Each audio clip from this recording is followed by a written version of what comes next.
ಎಲ್ಲರಿಗೂ ನಮಸ್ಕಾರ. ನನ್ನ ಯೂಟ್ಯೂಬ್ ಚಾನೆಲ್ಗೆ ಸ್ವಾಗತ ಸುಸ್ವಾಗತ. ಸೊ ನಾನು ನನ್ನ ಲಾಸ್ಟ್ ವಿಡಿಯೋದಲ್ಲೇ ಹೇಳಿದ್ದೆ ನಿಮಗೆಲ್ಲ ನೆಕ್ಸ್ಟ್ ವಿಡಿಯೋ ಏನು ಬರ್ತಿದೆ ಅಂತ.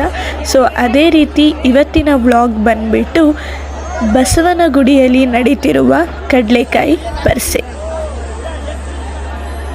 ಬೆಂಗಳೂರಲ್ಲಿ ನಡೆಯೋ ಬೆಂಗಳೂರು ಕರಗ ಬಿಟ್ಟರೆ ಈ ಕಡಲೆಕಾಯಿ ಪರಿಷೆ ದೊಡ್ಡ ಹಬ್ಬ ಅಂತಲೇ ಹೇಳ್ಬೋದು. ನೀವು ನೋಡ್ಬೋದು ಎಲ್ಲೆಲ್ಲಿಂದ ಜನಗಳೆಲ್ಲ ಬರ್ತಾರೆ, ಫಾರಿನರ್ಸ್ ಕೂಡ ಇಲ್ಲಿ ಬರ್ತಾರೆ ಈ ಪರಿಷೆನ ನೋಡೋಕ್ಕೆ. ಅಷ್ಟು ಅದ್ಧೂರಿಯಾಗಿ ಈ ಒಂದು ಕಡಲೆಕಾಯಿ ಪರಿಷೆನ ಆಚರಿಸ್ತಾರೆ ನಮ್ಮ ಬಸವನಗುಡಿಯಲ್ಲಿ. ನೀವು ನೋಡ್ಬೋದು ಇಲ್ಲಿ ಎಷ್ಟು ಜನಗಳಿದ್ದಾರೆ ಅಂದ್ಬಿಟ್ಟು. ಆ್ಯಂಡ್ ಲಾಸ್ಟ್ ನಾನು ಮಲ್ಲೇಶ್ವರಮಲ್ಲಿ ನಡೆದ ಕಡಲೆಕಾಯಿ ಪರಿಷೆಯಲ್ಲಿ ಹೇಳಿದ್ದೆ ನನಗೆ ಕಡಲೆಕಾಯಿಗಳು ಕಾಣಿಸಿಲ್ಲ ಅಂದ್ಬಿಟ್ಟು. ಬಟ್ ಇಲ್ಲಿ ಬಸವನಗುಡಿಯಲ್ಲಿ ನೋಡ್ಬೋದು ನೀವು ತುಂಬ ಕಡಲೆಕಾಯಿ ಅಂಗಡಿಗಳು ಇದ್ವು ಇಲ್ಲಿ.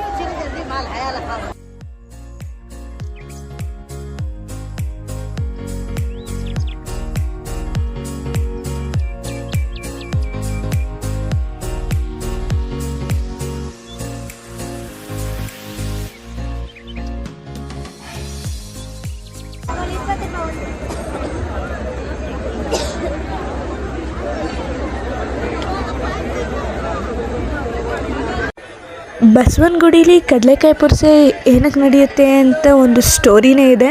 ಬನ್ನಿ ಆ ಸ್ಟೋರಿ ಏನು ಅಂತ ನಾನು ನಿಮಗೂ ಹೇಳ್ತೀನಿ. ರೈತರು ಪ್ರತಿ ವರ್ಷ ಕಡಲೆಕಾಯಿನ ಬೆಳೀತಿರ್ತಾರೆ.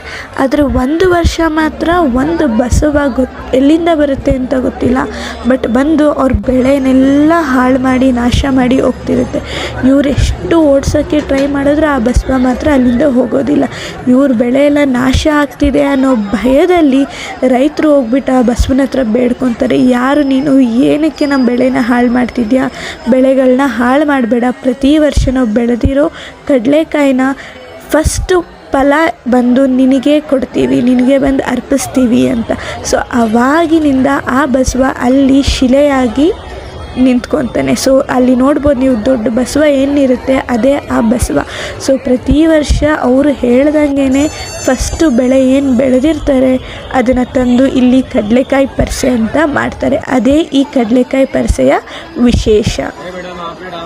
ನೋಡಿ, ನಾವು ಹಬ್ಬದ ಹಿನ್ನೆಲೆ ತಿಳ್ಕೊಂಡ್ರೆ ಎಷ್ಟು ಚೆಂದ ಇರುತ್ತಲ್ಲ. ಪ್ರತಿಯೊಂದು ಹಬ್ಬಕ್ಕೂ ಅದರದೇ ಆದ ಇತಿಹಾಸ ಇರುತ್ತೆ. ಆದರೆ ನೀವು ನೋಡ್ಬೋದು ನಮ್ಮ ಬೆಂಗಳೂರಲ್ಲಿ ಹಬ್ಬ ಆಚರಿಸೋದೇ ತುಂಬ ಕಮ್ಮಿ ಆಗಿಬಿಟ್ಟಿದೆ.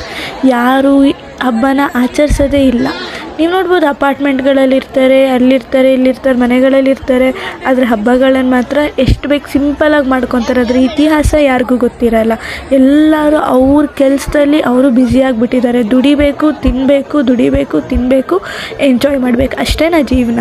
ಪ್ರತಿಯೊಂದು ಹಬ್ಬನೂ ಆಚರಿಸ್ಬೇಕು. ಅದೇ ಅಲ್ವಾ ನಮ್ಮ ಕನ್ನಡದ ಇತಿಹಾಸ, ಅದೇ ಅಲ್ವಾ ನಮ್ಮ ಸಂಸ್ಕೃತಿ. ನಾವು ಕನ್ನಡದವರಾಗಿ ನಮ್ಮ ಸಂಸ್ಕೃತಿನ ನಾವೇ ಬಿಟ್ಕೊಟ್ರೆ ಏನು ಚೆನ್ನಾಗಿರುತ್ತೆ ಹೇಳಿ.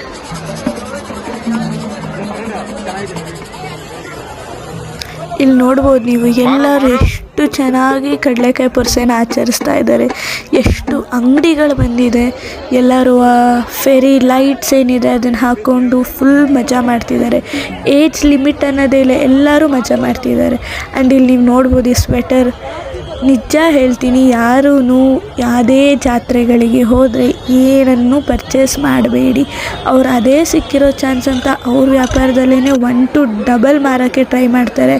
ಆದಷ್ಟು ಬಾರ್ಗೇನ್ ಮಾಡಿ ನಂತರ ಅದನ್ನು ಖರೀದಿ ಮಾಡಿ. ನೀವು ನೋಡ್ಬೋದು, ನಾನು ನಿಜ ಕಡಲೆಕಾಯಿ ಪರಿಷೆಯಲ್ಲಿ ನಾನು ಏನೇನು ತೊಗೊಂಡಿಲ್ಲ. ಆ ಬಾಚಣಿಗೆ ಒಂದು ತೊಗೊಂಡಿದ್ದೀನಿ, ಅದು ಬಿಟ್ಟರೆ ಒಂದು ಸರ ತೊಗೊಂಡಿದ್ದೀನಿ ಅಷ್ಟೇ. ಅದು ಬಿಟ್ಟು ಬೇರೆ ಏನನ್ನು ತೊಗೊಂಡಿಲ್ಲ. ಬಿಕಾಸ್ ಅಲ್ಲಿ ಎಲ್ಲನೂ 1 to ಡಬಲ್ ರೇಟ್ ಹೇಳ್ತಾರೆ, ಅಲ್ಲಿ ಪರ್ಚೇಸ್ ಮಾಡೋಕ್ಕೂ ಆಗಲ್ಲ. ಸೊ ನೀವು ಅಷ್ಟೇ ತೊಗೋಬೇಕಾದ್ರೆ ಆದಷ್ಟು ಬಾರ್ಗೇನ್ ಮಾಡಿ ಎಷ್ಟು ಕಮ್ಮಿಗೆ ಬರುತ್ತೆ ಅಷ್ಟು ಕಮ್ಮಿಗೆ ತೊಗೊಳ್ಳಿ.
ಜಾತ್ರೆಗಳಲ್ಲಿ ಮೋಸ್ಟ್ ಇಂಟ್ರೆಸ್ಟಿಂಗ್ ಪಾರ್ಟ್ ಅಂದರೆ ಈ ಆಟಗಳು.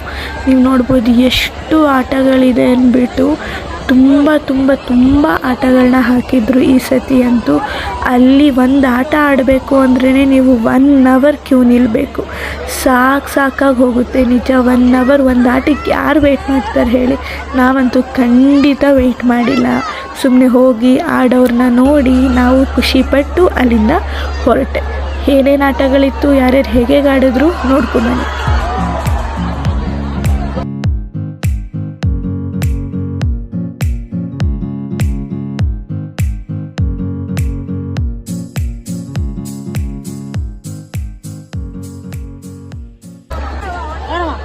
ಇಲ್ಲಿ ಚಿಕ್ಕ ಮಕ್ಕಳು ಆಡೋ ಆಟಗಳು ಮಾತ್ರ ಫ್ರೀ ಇದ್ದಿದ್ದು. ನೀವು ನೋಡ್ಬೋದು ಇಲ್ಲಿ ಫ್ರೀ ಅಂದರೆ ಖಾಲಿ ಇತ್ತು, ಫ್ರೀಯಾಗಿ ಯಾರು ಆಡಿಸಲ್ಲ, ಓಕೆನಾ. ಸೊ ಇಲ್ಲಿ ನೀವು ನೋಡ್ಬೋದು ಎಷ್ಟು ಚೆನ್ನಾಗಿ ಮಕ್ಕಳು ಆಡ್ತಿದ್ರು ಅಂತ, ಎಷ್ಟು ಖುಷಿ ಪಡ್ತಿದ್ರು ಅಂತ. ಅದಾದಮೇಲೆ ನನಗಿಲ್ಲಿ ಖಾಲಿ ಅನಿಸಿದ್ದು ಒಂದೇ, ಲೈಕ್ ಜನ ಜಾಸ್ತಿ ಇರಲಿಲ್ಲ, ಅದು ಈ ಶೂಟಿಂಗ್ ಗೇಮ್. ಸೊ ನಾನಿಲ್ಲಿ ಶೂಟ್ ಮಾಡೋಕ್ಕೆ ಟ್ರೈ ಮಾಡ್ತಿದ್ದೀನಿ, ಬಟ್ ಆಗ್ತಿಲ್ಲ. ಫಸ್ಟ್ ಟ್ರೈ ಮಾಡಿದೆ, ಸೆಕೆಂಡ್ ಅಟೆಂಪ್ಟ್ ಮಾಡಿದೆ, ಥರ್ಡ್ ಅಟೆಂಪ್ಟ್ ಮಾಡಿದೆ, last finally 4th attempt 5th attempt ಮಾತ್ರ ನನಗೆ ಬಲೂನ್ನ ಹೊಡೆಯೋಕ್ಕೆ ಆಯಿತು. ಆಂಟಿ ಇಲ್ಲಿ ಹೇಳ್ಕೊಡ್ತಿದ್ದಾರೆ, ತುಂಬ ಸ್ವೀಟಾಗಿದ್ದರು ಆಂಟಿ, ಹೇಳ್ಕೊಡ್ತಿದ್ರು ಹಿಂಗಲ್ಲ ಹಿಂಗೆ ಗುರಿ ಹಿಡಿ ಅಂತೆಲ್ಲ ಹೇಳ್ಕೊಡ್ತಿದ್ರು. ಸೊ ಅದನ್ನು ಫಾಲೋ ಮಾಡ್ಕೊಂಡು ಲಾಸ್ಟಲ್ಲಿ 1-2 ಬಲೂನ್ ಹೊಡೆದೆ ಅಷ್ಟೇ. ನಾನು ಹೇಳಿದೆ ಅಲ್ವಾ ತುಂಬ ಜಾಸ್ತಿ ಜನ ಇದ್ದರು ಅಂತ. ನೋಡಿ ಇಲ್ಲಿ ಹೇಗೆ ನಿಂತಿದ್ದಾರೆ ಅಂತ. ಒಬ್ಬರು ಬ್ಯಾಲೆನ್ಸ್ ತಪ್ಪಿದ್ರೂ ಅಲ್ಲಿಂದ ಕೆಳಗಡೆ ಬೀಳ್ತಾರೆ. ಎಷ್ಟು ಜನ ತಲೆ ಸುತ್ತ ಬಿದ್ದಿದ್ದಾರೋ ಅವತ್ತು ಲೆಕ್ಕನೇ ಇಲ್ಲ. ಅಷ್ಟು ಅದು ಗ್ರೌಂಡಲ್ಲಿ ಹಾಕಿರೋದ್ರಿಂದ ಧೂಳು ಜಾಸ್ತಿ ಇರುತ್ತೆ. ಆ್ಯಂಡ್ ಆ ಗ್ರೌಂಡಲ್ಲಿ ಎಷ್ಟು ಜನ ಇದ್ದರು, ಒಬ್ಬರು ತಳ್ಳಾಡಿಕೊಂಡು ಫುಲ್ ಗಿಜಿ ಮಾಡಿಬಿಟ್ಟಿದ್ರು. ಈ ಕಡಲೆಕಾಯಿ ಪರ್ಸ ಅಂತೂ ನನಗೆ ಸೂಪರಾಗಿ ಇಷ್ಟ ಆಯಿತು. ಆದರೆ ಒಂದೇ ಒಂದು ಡಿಸಪಾಯಿಂಟ್ಮೆಂಟ್ ಏನಂದರೆ ದೇವಸ್ಥಾನದೊಳಗೆ ಹೋಗೋಕ್ಕಾಗಲಿಲ್ಲ. ಸೊ ಇಷ್ಟೇ ಗೈಸ್ ಇವತ್ತಿನ ವಿಡಿಯೋ. ನಾನು ಅಂದ್ಕೊತೀನಿ ನೀವೆಲ್ಲರೂ ತುಂಬ ಮಜಾ ಮಾಡಿದ್ರಿ ಈ ವಿಡಿಯೋನ ನೋಡಿ ಅಂದ್ಬಿಟ್ಟು. ಮತ್ತೊಂದು ವಿಡಿಯೋ ಜೊತೆ ನಿಮ್ಮ ಮುಂದೆ ಬರ್ತೀನಿ. ಅಲ್ಲಿವರೆಗೂ ಸ್ಟೇ ಟ್ಯೂನ್ಡ್. ಬೈ ಬಾಯ್.